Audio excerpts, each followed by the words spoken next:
campers, welcome back to the Casual Car Camper. I'm your host Brian, and today we're going to continue our fuel series with solid fuel cubes. These are very popular among backpackers and the military surplus folks. These are used a lot in various militaries. The British military uses it. One of the units I have, not this one, the other one, is actually designed for the British military for using in their kits, so they're very popular. They do have their pros and cons. So first let's get this lit. So what I've noticed with these, when you're lighting them, you have to kind of melt it a little bit. It's sort of like made out of wax. So you have to get it going, get that pool, like when you have a candle and get that pool melted before you really get a good fire going. So you'll have to hold your lighter on for about 30 seconds to a minute, and then it'll just kind of puff up on you, you know it's going. Okay campers, now that we have a nice little fire going, let's go through the pros and cons on these burners. Okay campers, now that it's all lit, this won't take long to cook. This burns a little bit hotter than wood, around 100 degrees Fahrenheit. I'll put the exact numbers, both Fahrenheit and Celsius, for those of you whose blanks for metric aren't at the bottom of the ocean. It burns around the temperature of wood. The pros are that they have a really long shelf life as long as you keep them dry. So if you put them in a plastic bag with some desiccant, it'll be fine for a long period of time. They're fairly safe because you can blow them out. Unlike liquid fuel, you don't have to worry about sloshing around or spills.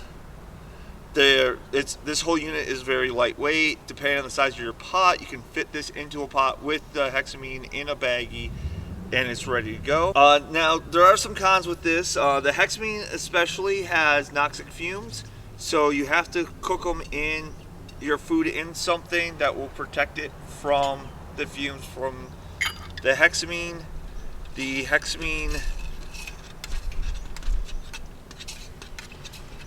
is very wind sensitive, so if you're in a high wind area, it will blow out. It's a dirty burning fuel, so it will leave a soot residue on the bottom of your containers that you'll have to wash off.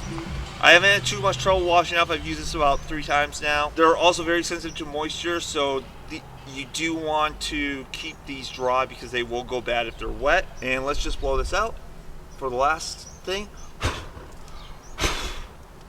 Now, when you blow it out, you're going to get a lot of smoke, and it can be a little hard to breathe all that smoke in.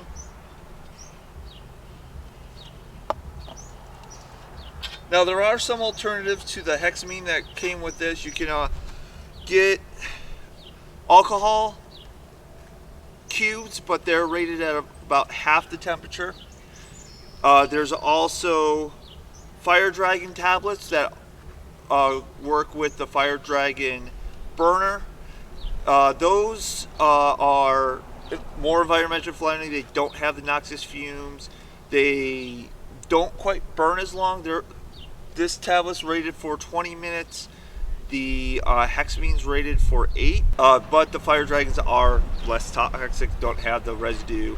You can get them on Amazon with unfortunately they don't come with the burner, so you'll have to get them separately. You can figure that into your cost as you're figuring that out. And then you can also, for some of the larger units, you can buy wood pucks. That is just compressed wood shavings into a puck shape that you can light on and then cook that. That'll burn exactly the temperature of wood. But I believe the wood pucks you'll have to let them burn out like wood. I'm not sure if you can use these as wood burners, but if you can burn the wood pucks on them, I don't see why not, except there's not a lot of space you'd be constantly feeding it. So that's why I recommend using the pucks instead of just putting wood on this, because of how little space you have underneath your pot. Okay campers, sorry for the short educational video this week. Not a whole lot about these as yet. If I get other units or find more information, I'll always update you. If you have any questions, comments, or concerns, you can leave a comment down below in the comment section or contact me on Facebook, The Casual Car Camper. Link will be in the description below. And remember, as always, as long as you're having fun, you're doing camping right.